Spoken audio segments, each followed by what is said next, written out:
Hey guys, Coach Blauer here. I've got Anthony Smith. Most people know who he is. You can't believe how many people messaged me saying, try and get him on a podcast and talk to him, man. I bet this week has been insane for you. Man, it's easy. You know, I guess I've never been on this side of the court system and the law before. You know, when I was younger, growing up, I was always getting into some kind of trouble or whatever, and always seems like everything moves so fast when you're on that side of it. But Right. yeah, it's been crazy. It's been a lot of different turns and learning a lot about it, and it's been crazy. I know you've I don't know how many interviews you've had and how many times you talked about this. I know that when I reached out to you, uh, I told you that, I've got a very specific agenda on this, that I think some of the things, whether you've actually vocalized them or not, in every interview you talked about like this was the toughest fight you ever had. You couldn't believe the punishment this guy took, and he kept fighting. Um, and I want to try and help explain that, because I think there's a lot. I remember reading on one of the articles that so many readers were surprised that you were struggling with a guy who wasn't a professional fighter, right? And Yeah. there's an explanation for that, and it might help you. I mean, I hope you never ever have a situation like this again, but people need to understand there's a difference in what happens at a neurological, psychological, physiological level to ourselves as combat athletes when we're fighting in what could be a death match versus a combat sport. And I want to get into that. It's totally different. Just in my, I got a very bare bones experience with it. It's like I don't know the psychological differences and what happens to a person that's in that mindset or on whatever he may or may not have been on. I just know that wasn't a normal person. Right. Uh, and I've seen I haven't really talked about it much on social media, as far like I haven't posted about it or responded to anybody other than John Jones on my own radio show. Mm. But you know it, it's different, man. Everyone's so surprised, and of course other fighters are they're saying that, man, that guy wouldn't have walked out of my house. Well, I mean, I think Joe Rogan said it the best. I'm one of the top 100 toughest dudes on the planet. uh and it wasn't that simple, and I'm not saying he ever was getting over on me or I was in danger of him ended up on top of me. But when you're in that situation, like when you can't get someone to stop, at some point in time, there becomes a cardio factor. Right. And at some point, it's like, if he doesn't stop, he's going to outlast me, because I'm just a normal person coming out of sleep. Right. Well, this is what I want to talk about a little bit, because I think it'll help you just as a man, as a fighter, as a combat athlete. And if you ever had to defend yourself again, there are different systems in the body. And I'm not going to get into the whole neuroscience and polyvagal theory and vagus nerve stuff and all that, but you've heard of fight, flight, or freeze, right? For sure. Okay. So when a high stress situation happens, our physiological system, our body's human response system, kind of like defaults to certain things that have been part of our development for hundreds of thousands of years, right? So, and I come at it really different. I don't like going like kind of old school, oh, fight, flight, or freeze. But there's a pull, like when you need to run away from danger, whether it's a saber-tooth tiger or bad guys. Like for example, if your family wasn't home, you would have had the option to run out of the house and just call the Right. police.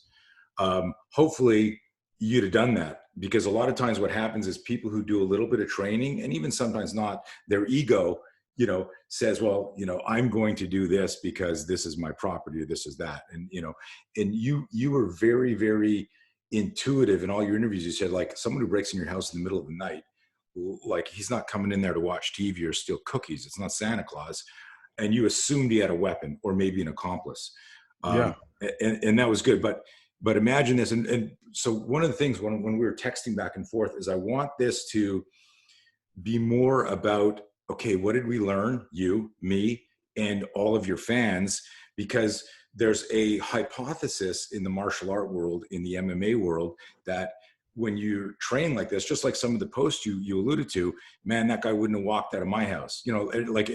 Like no, that's not necessarily how it works. And that's your ego or your ignorance talking, because God forbid, like this happened tomorrow night and the same guy somehow got back in your house, you'd be like, and I'm being cartoony about this, but you'd be like, what the fuck, right? Right. You again, shit, like, because it wasn't a positive experience. And that's No, what it people don't wasn't. understand, right? No, it was. Well, and people don't get it. Like, in some of these situations, you got to put yourself in my mindset, because I was one of those guys. Like, yeah, if someone comes to my house, I'm just gonna beat the shit out of them. Well, it's Right, not. It's not that simple. It's not. And like when you put there's a lot of variables, and there's so many things going through your head at one time. And like you said, like had I been alone, my response might have been different. But it's not that there's that. You talk about the fight, flight, or freeze. Like, and that moment, there's no option. There's no right, option. Like I ran into the dark right, to a screaming psychopath, right, like knowing this is a terrible idea, but right, it's the only option. Like right. because, and maybe had all my family been in one room, maybe we would have been able just to lock ourselves in that room, and who knows what would Barricade. Yeah, happen, yeah. and barricade or whatever, Right, call the police, wait for them to come. I don't know. But that's not an option. I got me, my wife, 3 kids in 3 different rooms, and my mother-in-law.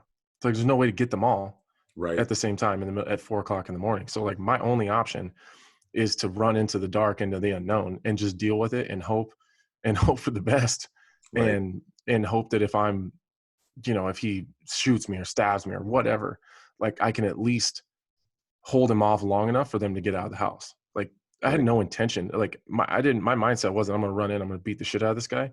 My mindset was running in, and like he's gonna stick me with something, and I hope that I can deal with him long enough for them to leave. So there was no like I'm just gonna run in here like right, Billy Badass and beat the shit out of this guy. It's like I just right, got to hold him off long enough for my family to escape. And people, they just don't understand. And I get it, because I was that person. right. Uh, and it just all those in you're from a dead sleep anyways. He's already hyped up and pumped up on adrenaline, and Yeah, like it's 4 o'clock in the morning. I've been awake 10 seconds, and I'm already in the middle of a fight. right. Yeah, and there's a bunch of factors, and this is what I wanted to get out there, is kind of draw that out, because if we can get people to listen more carefully, we might be able to help people make smarter decisions about not just training methodologies, uh, where what I do, and it's very controversial, is I tell people, look, there's martial arts, there's combat sports, there's reality-based self-defense, and then there's violent encounters that are started by asocial predators. And when you're fighting an asocial predator, that does stuff to us at an emotional, psychological level. Imagine this. Imagine in your next fight, you're in the octagon, and the fight starts, and then let's say John McCarthy's doing a special referee. I'm using him so everyone knows, like a famous Right. wrestler. And John McCarthy goes, hey, so, Anthony, you didn't know this, but we had a silent drawing, and the guy you're fighting, he's allowed to have a knife on him and bring it out at any point. You'd be like, what the fuck? Like, why don't I Right. get a knife? And you go, no, well, only one guy's got a knife. This is like Hunger Games Part 2. And now that would totally fuck with your head, right? You wouldn't be thinking about clinching and taking the guy to the ground. Now you'd be thinking about stand up. And if it went to the ground, you're not thinking about, well, I just got to armbar the guy or get him an ankle lock or something. You're worrying about him pulling a knife out of his shorts. So what people need to understand is that you went into the fight, first of all, like, the amount of courage you manifest there, I applaud you, because the decision making you made was like, think how fast your brain fucking processed. I need to engage the guy and hold him down because my family's spread out. I know my wife is going to do something tactical and try and get everyone together and call the police or do something. I got to hold this guy. And then I remember when he was screaming in one of your interviews, you thought he might have had an accomplice, right? Mhm. So the psychology, I want you to visualize this. You're trained, you made weight, your opponent made weight, and then gave you instructions in the dressing room, got a good clean fight here, good, touch gloves if you want them, by the way, and Glover, whoever you're fighting, yeah, you got the knife? And you're like, what? I didn't know about a knife. Yeah. It's like a secret new thing Dana's doing. He gets a knife. And you're like, Right. you'd be like, what the fuck? But you're there, right? And then now it's a choiceless choice. So imagine this. You're fighting the guy. That would totally change your game. Would it change your breathing? Would it change your focus? Would it change your strategy if you're worrying about getting stabbed? Fuck yeah. So why I'm trying to share this with you is you went into this fight. Like if you ran out of the dark and the guy screamed, just so you know, I have no weapons, I have no accomplices, and I'm not a trained fighter. Like you'd have said, thank you for, like, as you dove into it, you went, thank you. That's good to know. Right. That helps. But you understand how, like, it's so fucking subtle. It's called fear of the unknown, right? Mm-hmm. And the fear of the unknown changes our anxiety at a physiological level. Think about, like, how many fights have you had? Like pro fights? Close to 50. Okay. Do you remember your first 10 fights? You remember like your second fight or your first fight where you're in a boxing ring or a MMA ring or on a mat and you're thinking to yourself, why do my legs feel so heavy? Yeah. How come I'm so, right? And this is what people forget. They see. I remember thinking all the time, what the fuck am I doing here? Right. Why am I doing this? So something happens to your body. It's called stress inoculation. It's an adaptation that happens. So in the beginning, when you've got, and now we'll go back to fight, flight, or freeze, when part of your emotional system, because you're not used to this, the adaptation hasn't happened yet, part of your emotional system doesn't want to be there. So that's you just saying, what am I doing here? Right. And if part of your, right, so if part of your emotional system doesn't want to be there, that is actually your brain and your physiology are going to change energy systems, right? And so that means like you can think of like, I don't know if you ever did any kickboxing matches, just pure kickboxing, where when you're nervous in the beginning and they say, like, how many fighters miss their 8-count minimum, right? In amateur kickboxing. Yeah. Well, seriously, let's talk. And this is all the hecklers going, oh, you know, all the people like, I'd have done this, Anthony. I can't believe it. I thought you were like a badass. Right. How many fighters miss an 8-count minimum in an amateur fight with gloves and headgear? How fucking hard is it to throw 8 kicks in right? But people do it. Why do they do it? Because their energy system is being taxed by an emotional, psychological drain. Does that make sense? Yeah. Yeah. So this is what happened. I'm so glad. Well, it's like the stress. Yes. It's the stress. It's not even the physical part of it that's exhausting. It's the stressful part. It's the stress on your nervous system. Right. And so that nervous system, when you're worrying about shit, you're not sleeping properly, you're not eating properly. So you wake out of a dead sleep in 10 seconds. Someone's like if they said, okay, if someone woke you up and said, you got to fight right now, it's no-gi grappling. You go, oh, man, I got to warm up. No, go. You'd have done okay. But like, it's like when Mike Tyson bit Holyfield. Yeah. You know, that totally changed everything. People don't realize that when he bit the ear, it was actually Holyfield's startle flinch pushing him away that tore the ear. It wasn't Mike biting through his mouth guard. And so, but what happened was Holyfield didn't feel the bite come on and take his glove off and gouge his eye and throw an elbow. He went, get the fuck off me. His whole body's physiological response overrode, listen to this, the physiology of pushing away danger bypassed all of Holyfield's complex motor skills. Like, why didn't he headbutt him or throw it short?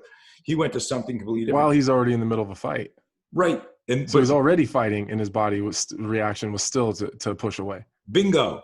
Right. And so part of your system, emotionally, psychologically, was like, where's my family? Are they okay? Part of your system was, holy fuck, this guy's freaking me out. He is so strong. He's nailing me. Part of your system's like, and I go back to this visual. So everyone listening to this, and hopefully you'll share it to the MMA community. Imagine any MMA fighter going, I'm ready to go, tap gloves. And then, you know, the referee goes, and here's your knife. And you're like, where's my knife? Like, if you decided to stay, no, only he gets a knife. He won the coin toss. And you're like, fuck, that would totally It's different. It changes everything. Your heart rate would start to go, butterflies in the stomach. You would get vertical breathing. I don't know if you do any deliberate breathing practice. You know, like a little bit. Yeah. You should explore that, and I'll turn you on to some people if you're interested. Yeah. Because it's really good. But you know, imagine in that moment where you had a game plan to fight, or you had,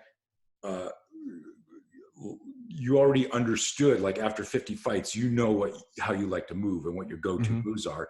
Now suddenly that's totally shifted because you're thinking about getting stabbed or shot. And then what's going to happen to your family? Now imagine this. Here's another scenario I want to put in there. Now you're grappling with this guy in the octagon, and you know he's got a knife. So you're like, shit, you're totally distracted. You might drop an elbow, but you're not completely committing to the elbow for two reasons.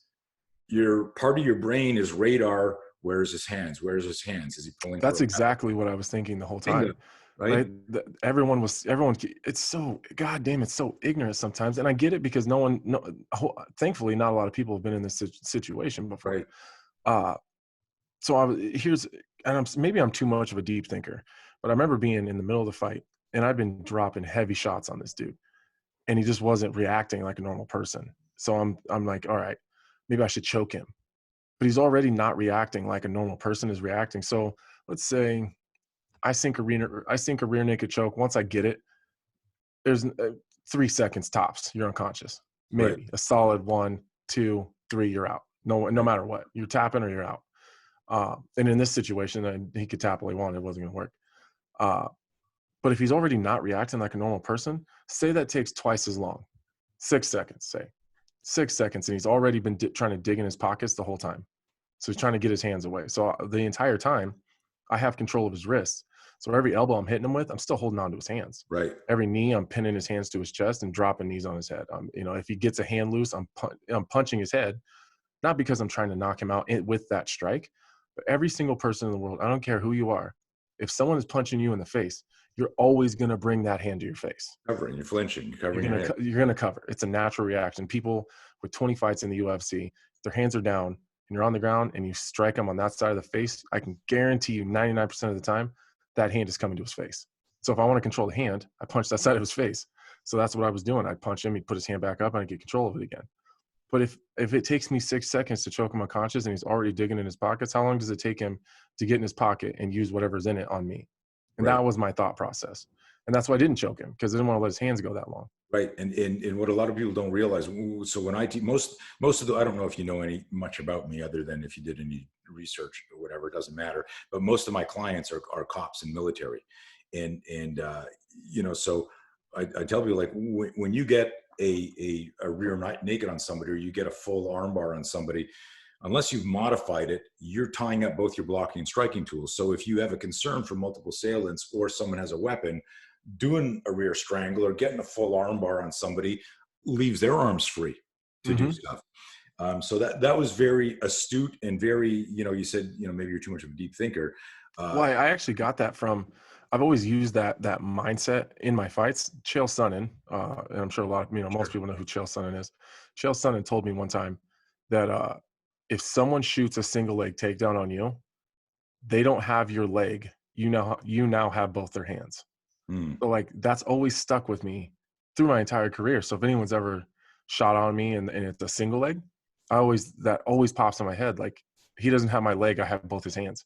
So then you just start attacking the hands, and 9 times out of 10 you get out of that takedown or whatever. But I use the same concept that when I'm grappling in jiu-jitsu, when even competitive jiu-jitsu, when I'm wearing the gi, or if I'm MMA grappling and we're punching, uh, if someone from the bottom has a 2-on-1 grip, I'm okay with that trade-off.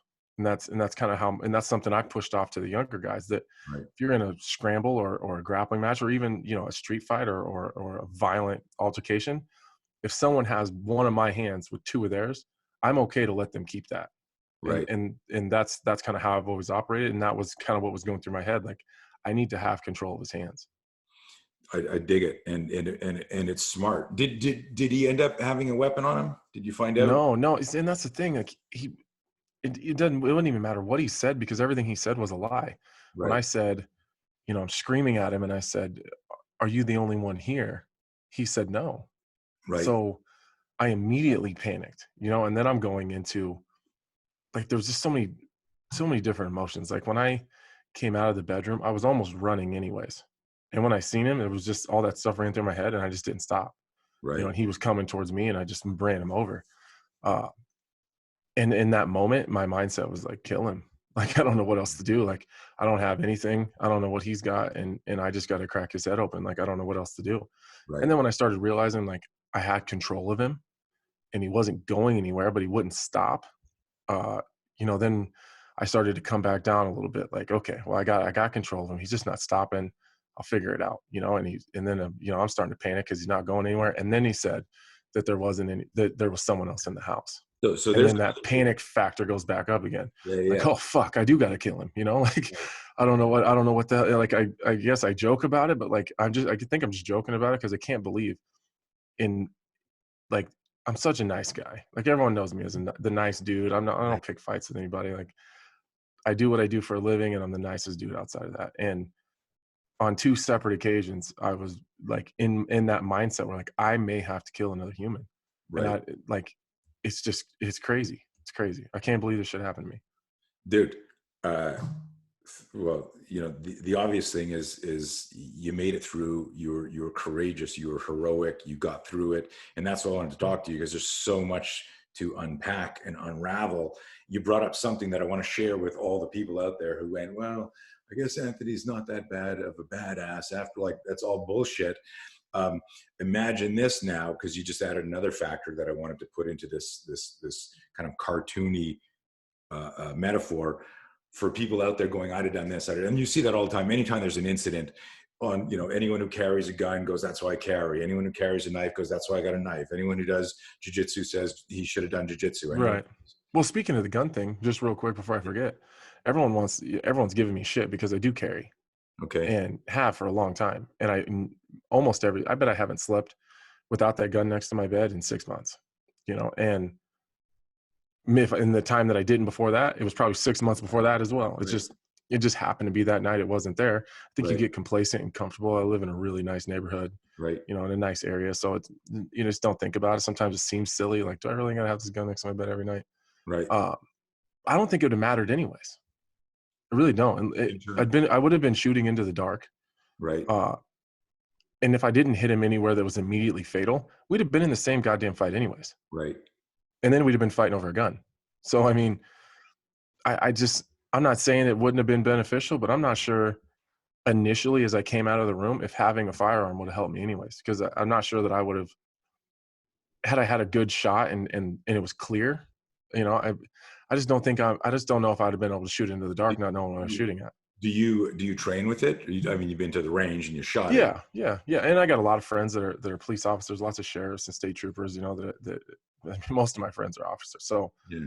um, One of the things, that, we have a gunfighting course, and I work with a lot of people who carry a gun for a living, and they're not great at gunfighting. They're great at shooting. And there's a right. distinction. I just throw that out there, that if you go to Hmm. the flat range and shoot from 3 yards and 5 yards and 15 yards, and and it's like, the weapon's out, and it's like, okay, the range is hot and you're doing this. That's not the same as It's a gun. different.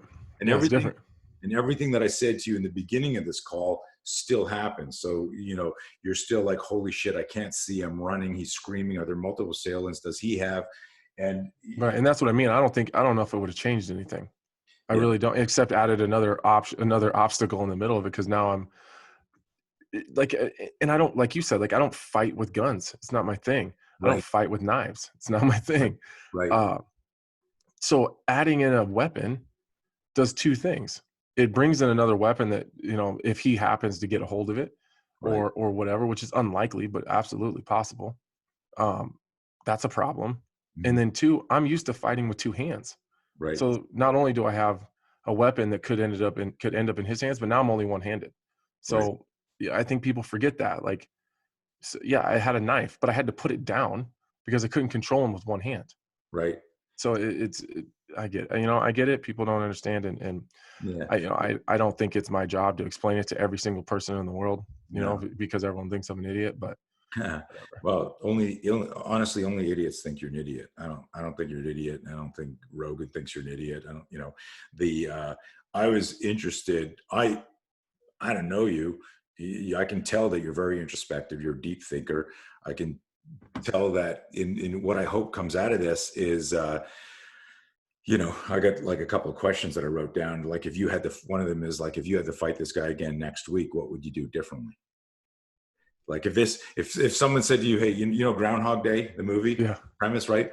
Someone says to you, guess what? You're not going to believe this, but next Friday night you're going to get awoken, and it's the same guy and it's the same scenario, and you don't even have to answer that, because the message is, we have an expression in our courses.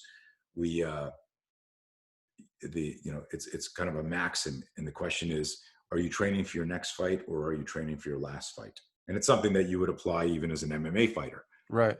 It's like people have tape on me. I need to keep evolving my game because they're now, Hmm. if I'm not changing, they're going to start catching me.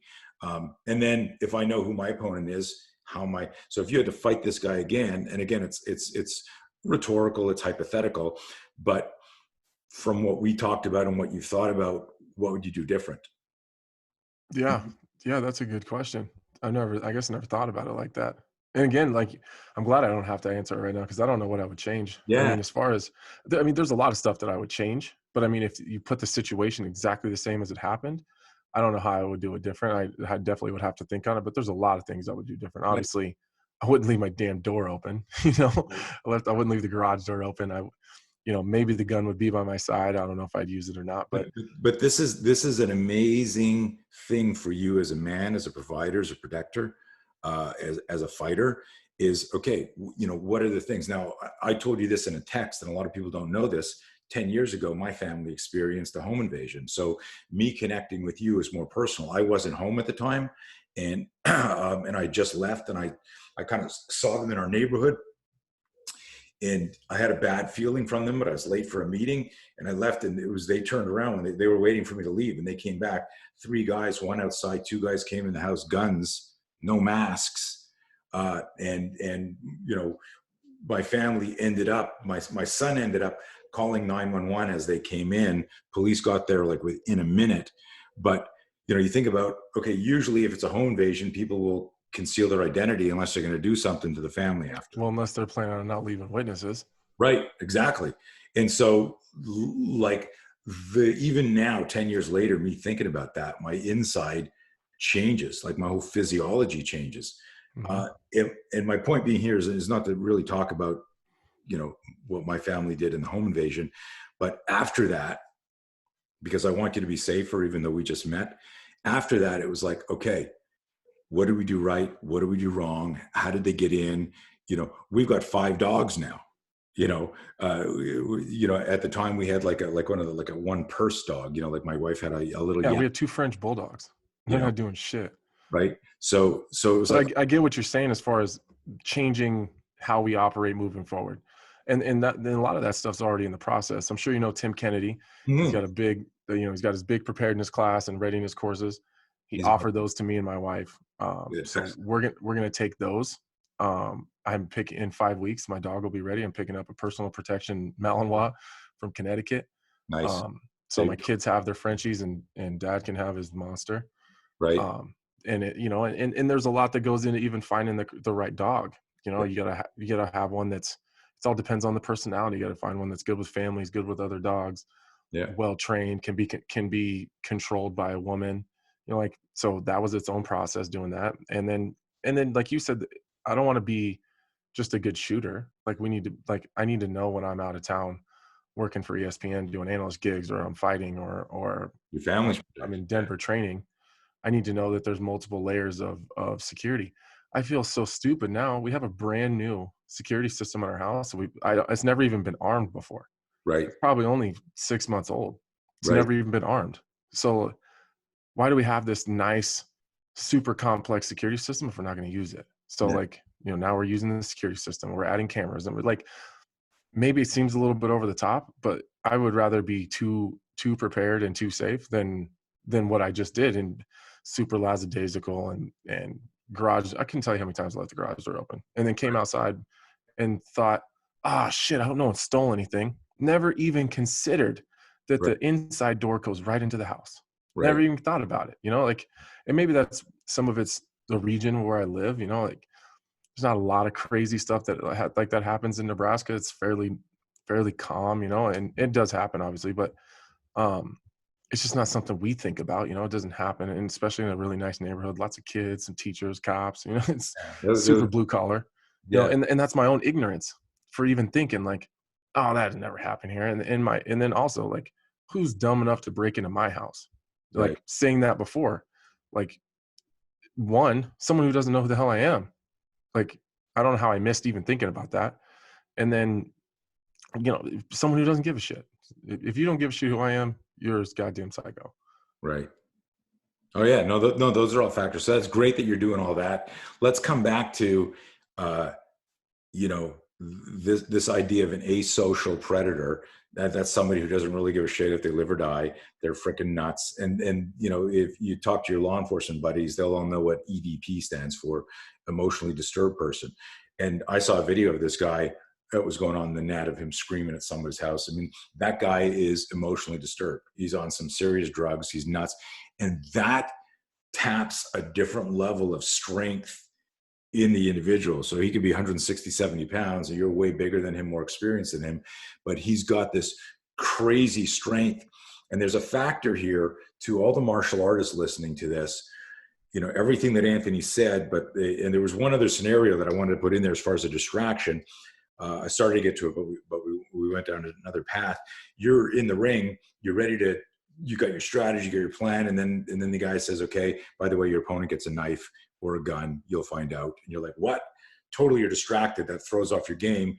And then, you know, you got him in control. You're holding his hands, and then John McCarthy or whoever the ref is there, the guy on the ground starts going, John, kick him in the head. In other words, you start thinking, Right. now you're doing this. Like, even if you're not turning your head, emotionally, psychologically, you're worrying about multiple assailants. And everyone who's criticizing Anthony needs to realize all of that dilutes your focus. And how important is focus when you're dropping an elbow? How important is focus? If I throw a punch at, and you know, it's interesting. I'm a huge boxing fan. I used to have in my gym a picture of Hearns Hagler. I don't know if you've ever seen that classic battle. Yeah. And there's a picture of Hearns, who's a southpaw, against Hagler, who's orthodox. And Hagler is throwing his left hook. Hearns is throwing his left hook. And I'm going to move my mic down so you can see this. Let's say that's Hagler's head. And Hearns is throwing this like this, and his face is doing this. He's like his eyes are closed. His body his face is what I call like flinching and primal, like a primal reaction. His left arm is ripping through there. You remember how shredded he was. You can see all his muscles. He's ripped like this, but his face is doing this. And the why it's doing that is because Hagler, southpaw, has stepped inside the hook, and he's launching a short hook, but Hagler's eyes are fucking open, and they're looking at Hearns' face, and they're both doing this, and it's like this sleeve, like you can see the punches coming around. And I used to teach it to people. I say, if they both hit at the same time, who's hitting harder? The person who's looking right at that point of the chin, who goes, I got you, motherfucker. The guy with his eyes closed going, I hope this lands. And so it's like when you're doing concentration curls and you're focusing on a specific muscle group, you're doing like you're trying to PR your deadlift. You know, you're not texting with one hand. You're fucking totally like you're thinking, are my feet in the right place? Is my grip in the right place? Am I holding my breath properly?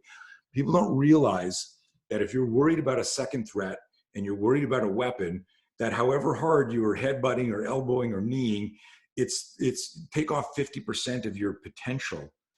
And because you're totally emotionally, psychologically distracted, not to mention, if you look up polyvagal theory and the vagus nerve and the things that happen during fight or flight or freeze, when you're in a freeze state, and so part of your emotional system was in a freeze state, not that you were frozen, but part of you emotionally was like, I'm prepared to die, and I'm going to hold this guy off. So you understand that wasn't, I'm going to kill you, motherfucker. It's not 100% all in. It's like, if I got to sacrifice my life to protect my family, I'm going to do that. That message, Anthony, at a physiological level, changes your operating system. The mind navigates the body. It's so subtle. It's so deep. But what that does is that changes. You've heard of during a high stress situation, your body will suck the blood away from your extremities into your body. You'll read about things about people pissing their pants and shitting their pants and defecating so that they can, that they can continue, or they can get in that freeze state and lower their heart rate. And the body does amazing things. Well, you as a fighter have a cognitive, your executive function is, I'm going to fucking fight. But what you've never done is done scenario-based training where you've had to experience that type of fear where you create this adaptation. So as an example, getting into Tim's course will be amazing. I've got an online course. I'd like to invite you and your wife to. It's 2 hours. We go over fear and some basic startle flinch stuff. Yeah. We're in. But what starts to happen is you start thinking about applying your skills. And that was the most important question I asked you, is the Groundhog Day question. If you had to fight the same guy again, and I always tell people this, they go, well, I got a dog, I got an alarm, I got a gun. Okay. He sedated your dog. He bypassed the alarm. Your gun malfunctions. Now you got to fight him. You go, oh yeah, well, I didn't really change how in other words, we don't want, Right. and it's not cosmetic protection. We just put more barriers in front of it. Right. And so what happens if you get through, if no matter what you do, it's possible. You can get through all those barriers and you're in the same fucking situation. Or like you say, like you're out on a trip, your family's protected, but you get into an incident at a club or a bar or whatever. Right. And it's not, I'm in a hotel on the road and the same situation happens and I'm standing in front of someone I don't know. So that's what it's really about, is understanding.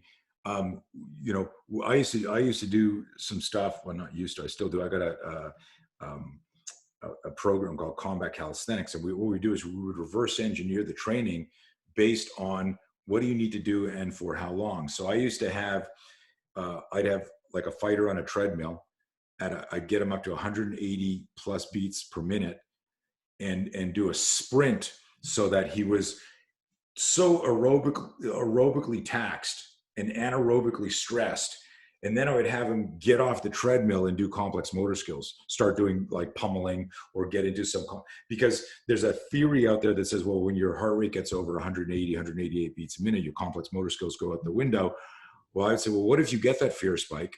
What if you're in a fight where you get that scared and the only thing you really know how to do are these moves? Well, if your nervous system says you can't do it, then you're not going to access it. And what that does is that perpetuates even more fear. So you get even, so when you were fighting this guy and you're hitting him and you're narrating to yourself, this isn't working, what the fuck? Right. It's getting worse. I'm running out of gas and this guy just is like the Duracell bunny. He hasn't even fucking slowed down. That's actually making you weaker. Like that type of, that type right, of. Just thinking that. Yeah.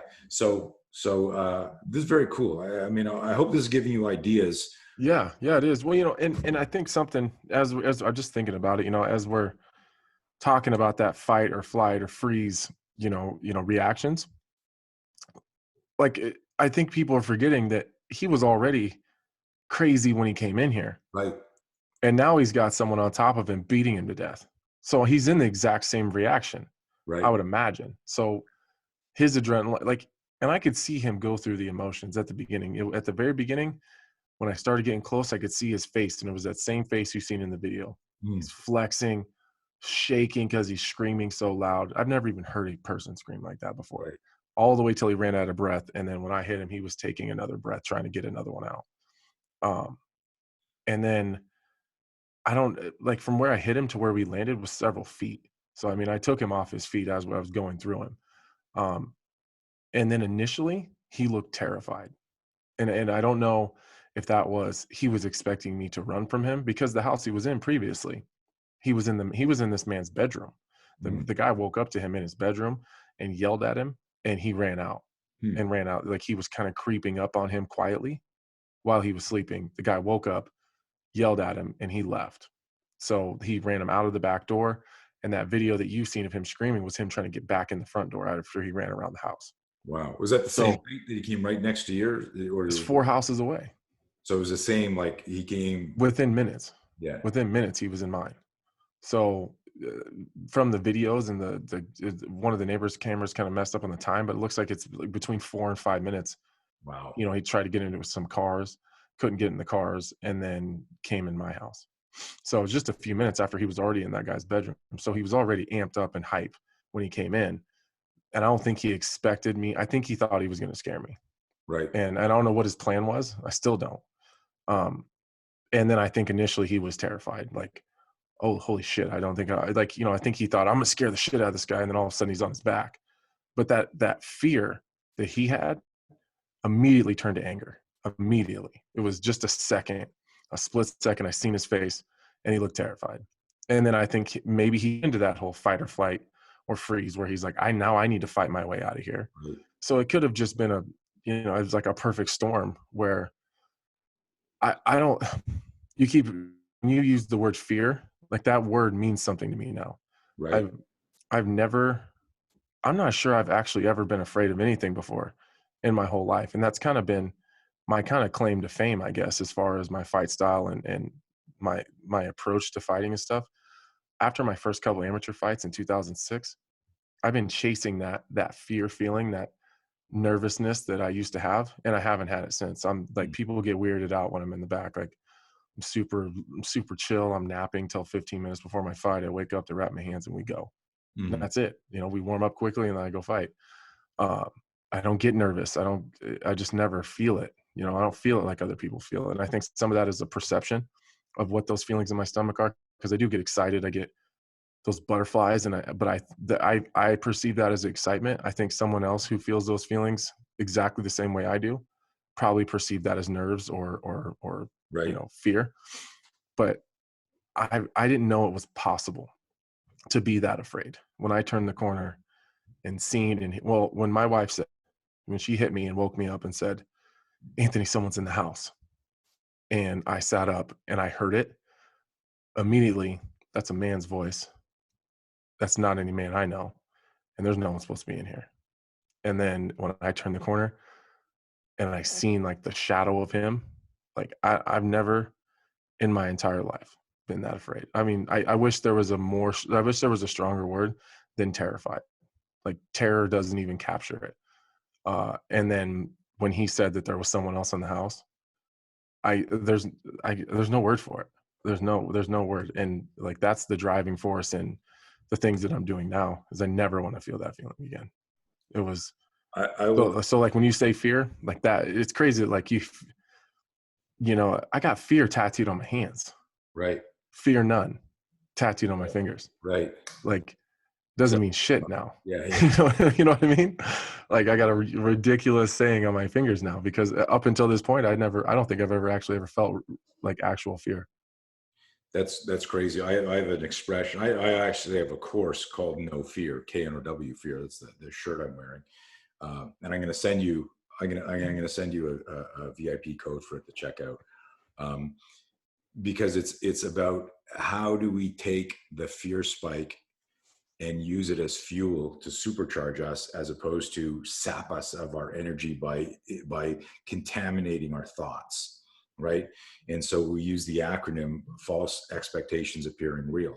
It's when we're visualizing something in the future that's kind of immobilizing us in the present.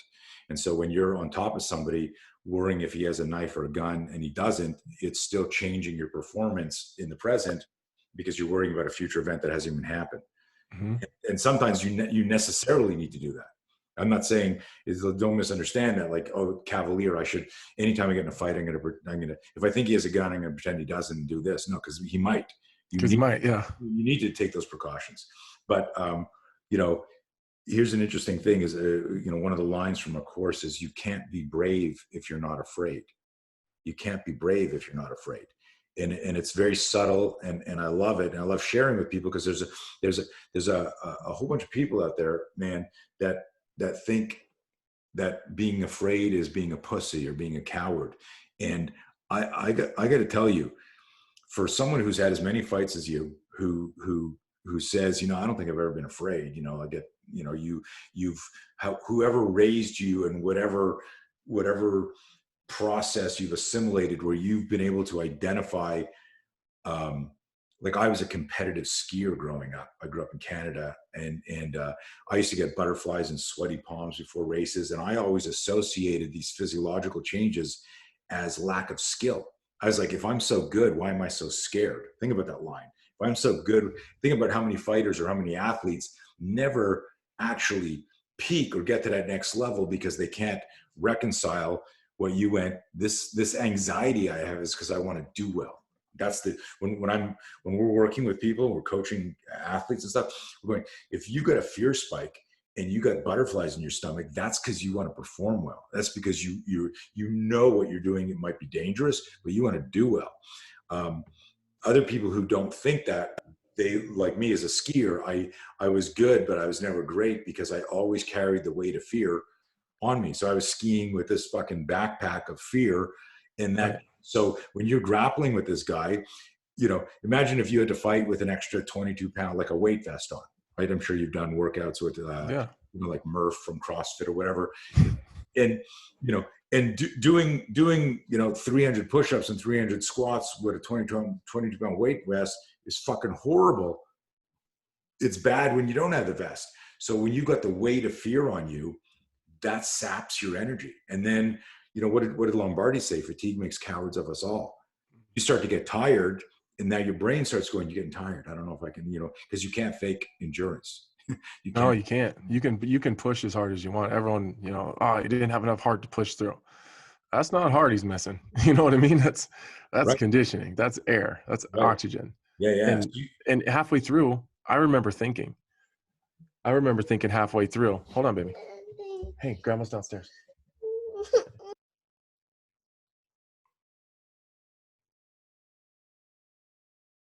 You can grab her, man. Hi. All right, you can sit here and be quiet, okay? Mhm. You can sit with me. Hi. Can you wave? Hi. I forgot what I was saying. You were saying when people, you know, are talking about heart, and you went, that's not heart. Oh, you know, I remember being halfway through Yeah. and thinking, man, I hope this guy starts slowing down Right. because I don't know how long I can hold him like this. And I remember my wife was on the phone, 911, and I was like, I remember screaming, like, where are they? Where are the police? You know, like, I don't know how much longer I can hold this guy. Right. And the police, you know, of course, the 911 operators, just tell him to do his best. I'm trying, lady. I'm doing the best I can here, but We're not going to invite you into the corner of the next fight. Thank you. right. Dude, listen, you got your daughter there. We've been on for 47 minutes. This was amazing. I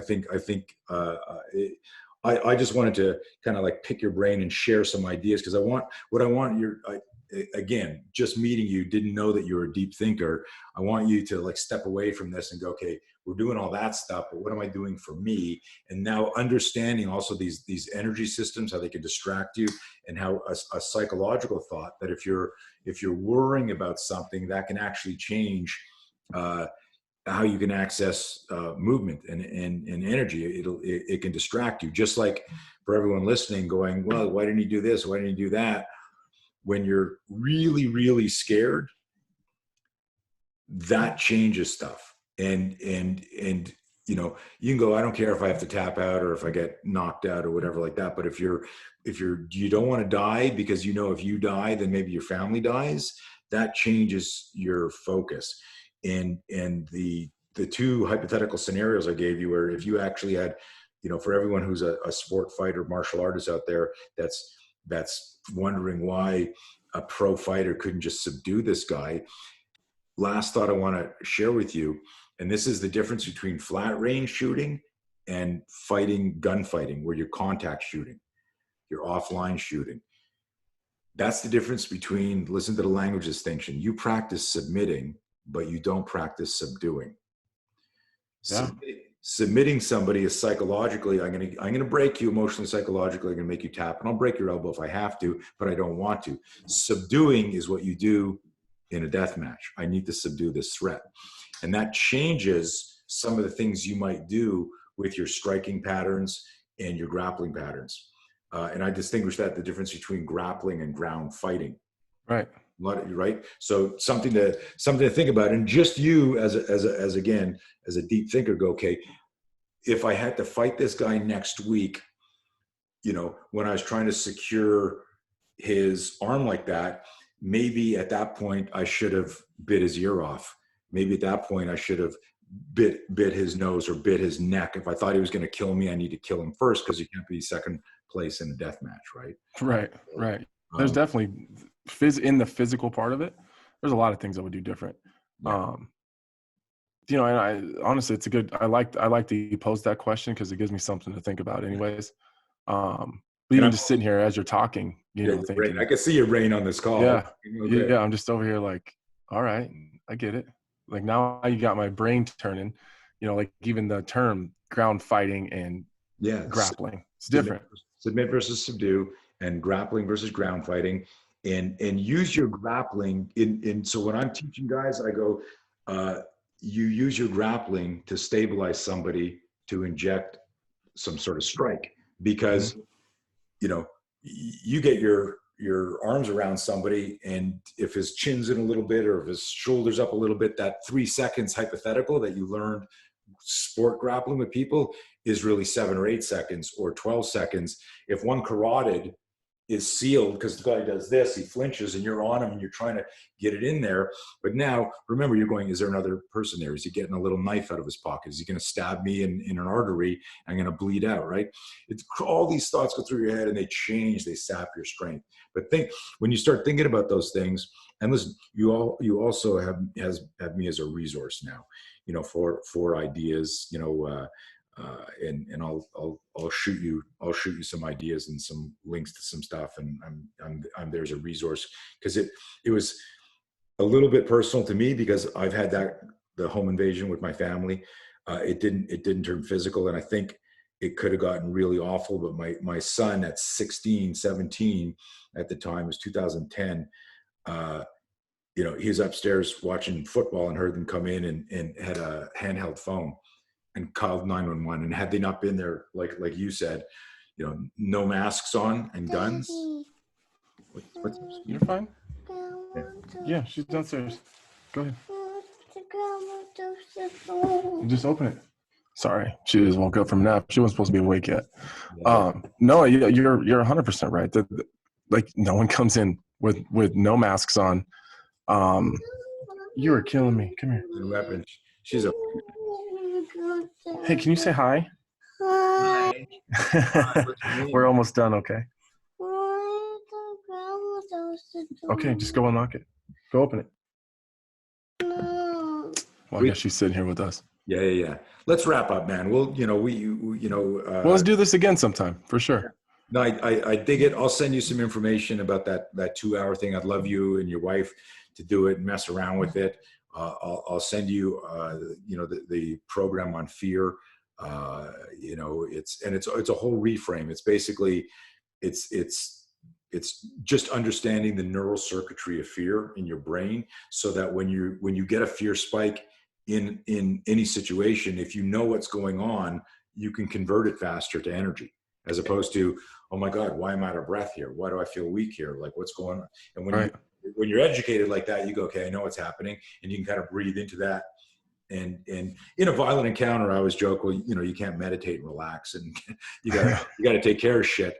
But the more you know, and you could turn that into power. So absolutely, I love it. Well, we're definitely going to take advantage of that, and I'm sure that I'll be reaching out to. Hey, I'm to bounce things off of you. So I appreciate you, man. Thank you very much. I'm glad you're safe. I'm glad the family's safe, and what you did is total courage. If you weren't afraid of dying, and you charge a threat, like somebody who's got a death wish, who's an adrenaline junkie, and they go, yeah, I once got in a fight with 20 guys. I once did this. I go, if I know that person is not normal, like they're an outlier as far as that go, doesn't impress me. But someone who is as honest as you were to say, I was fucking terrified, but you went towards the bad guy anyhow to protect your family, that's fucking bravery and courage. Sorry for swearing so much in front of your daughter. No, you're fine. Sure, she's heard it all. Yeah. So I just want to remember this, and you know, you can't be brave if you're not afraid, and you were fucking brave. I'm going to use that. Yeah. I'm going to use that.